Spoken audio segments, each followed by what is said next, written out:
तो बच्चों पुनः हम लोग गणित के जो क्वेश्चन है, कितने नंबर क्वेश्चन तक कल हम लोग पढ़े थे? कल हम लोग 6 तक पढ़ लिए थे, है कि नहीं है?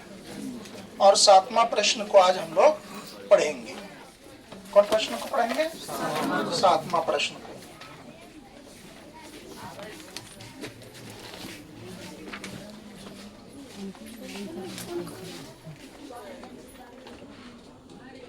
तो अभी हम लोगों ने जो बात किया था कि प्रश्न संख्या 7 को देखना है, कल 6 तक देखे थे।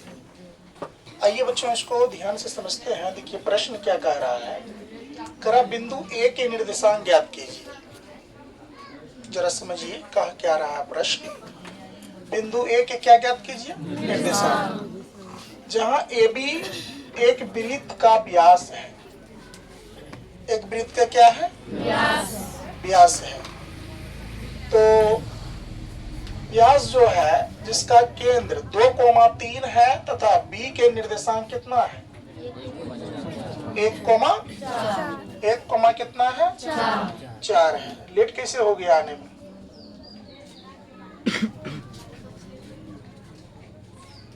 बैठने दो, जाओ जल्दी बैठो। क्या देखो, अब देखेंगे हम लोग कि एक वृत्त बना करके, ठीक है? तो सबसे पहली बात कि एक वृत्त बना लीजिए। देखिए हाँ, समझेंगे इसको अच्छे से। एक वृत्त बना करके हम लोग ये अभी अंदाजा लगाएंगे। ये एक वृत्त है, वृत्त बना लिए। एक व्यास किसे कहते हैं तो आपको पता है, ये पूरे वृत्त, ये वाली रेखा और ये जो मिल जाए यानी पूरे आधी को त्रिज्या कहते हैं। समझ रहे हो ना? ये परिधि के जो है दोनों बिंदु को टच करे, ये आपका व्यास है। ये परिधि है ना, घेराव है ना, ये है कि नहीं है घेराव? अब इसका आपको जरा देखिए, यहाँ पर समझना क्या है। ये ए बिंदु हो गया और ये क्या हो गया? बी बिंदु। इसका केंद्र दिया हुआ है। इसका केंद्र क्या है बच्चों? केंद्र कितना दिया हुआ है? यहाँ देखो केंद्र दिया हुआ है 2, कितना है? 3। केंद्र कितना है? 2,3। करा बी के निर्देशांक। बी के निर्देशांक भी कितना दिया है? 1, कितना? 4। अब निकालना क्या है? ये ए। क्या निकालना है? ए का निर्देशांक आपको निकालना है इसमें, है ना? लिखल भी है ना, यहाँ लिखा हुआ है। Yes sir. किसका निर्देशांक निकाले? ए का। तो ये जो निकालेंगे इसको मान लो तुम x और क्या y। ये x1 y1 हो गया। ये तो केंद्र देल है, इसको क्या मान लेंगे? x2 और y2। अब इसका ये मान तो देल नहीं था, तो मध्य बिंदु से निकाल सकते हैं इसको। मध्य बिंदु सूत्र लगा करके -3 होगा। 3 यहाँ पर -3 है क्या? Yes sir. यहाँ पर -3 है, यहाँ भी तब -3 लग जाएगा, यस है कि नहीं है? अब चलो हल देखते हैं। यहाँ पर लिखेंगे क्या बेटा? लिखेंगे माना की। क्या लिखेंगे? माना की। इसमें क्या देल है? यानी इसमें मान लेंगे मध्य बिंदु से निकाल लेते हैं। मध्य बिंदु सूत्र लगाएंगे तो याद रखिएगा, आपको पता है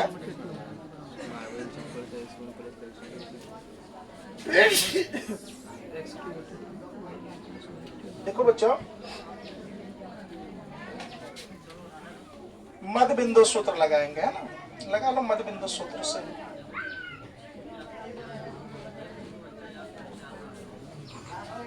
मध्य बिंदु जो सूत्र लगाएंगे इसमें, मध्य बिंदु बराबर क्या लग जाएगा?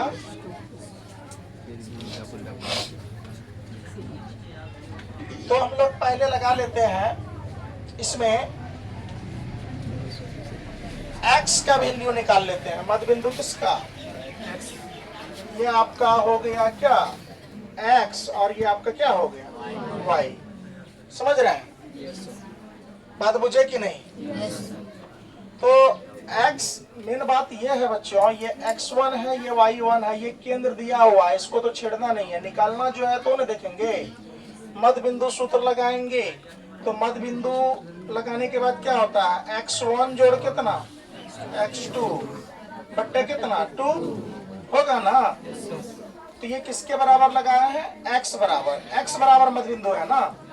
तो x1 का वैल्यू तो दिया हुआ है नहीं, x1 का यूं ही क्या रह जाएगा, x1 रह जाएगा प्लस का प्लस, लेकिन x2 का वैल्यू है कितना है 4।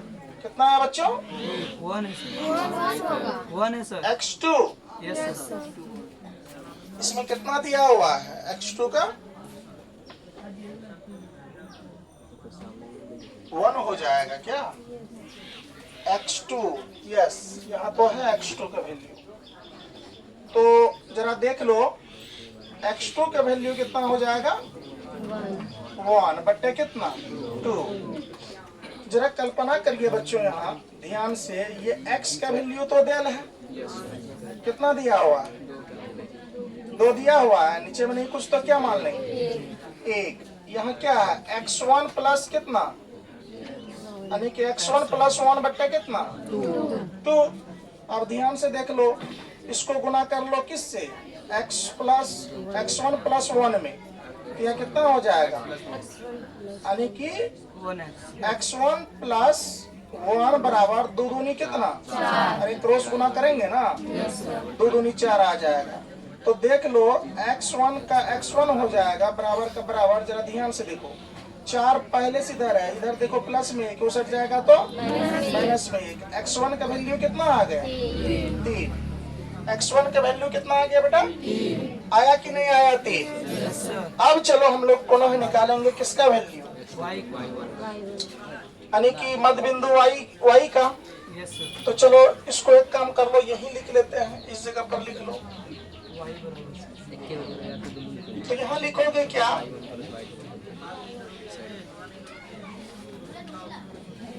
पुनः y का मध्य बिंदु, y का मध्य बिंदु बराबर अगर सूत्र लगाएंगे तो यहाँ हो जाएगा y1 जोड़ y2 बट्टे कितना 2। ये देखो, यानी कि ये y है, तो y का वैल्यू कितना दे रहे हैं, माइनस का 3। अरे देल है माइनस का 3, ये x का था, ये y का था ना। तो मान रख लो मध्य बिंदु सूत्र से बना रहे हैं, तो यहाँ क्या आ जाएगा y1 जोड़ y2 बट्टे कितना 2। नीचे में नहीं कुछ तो क्या होगा ना। तो इसको यहाँ पर मान बैठा लो, y2 का मान दे ले, y2 का वैल्यू कितना है 4। तो एक काम कर लो, इसको गुना करो, तो यहाँ कितना आ जाएगा y1 बराबर y1 प्लस कितना 4। 1 से करेंगे तो यही होगा ना।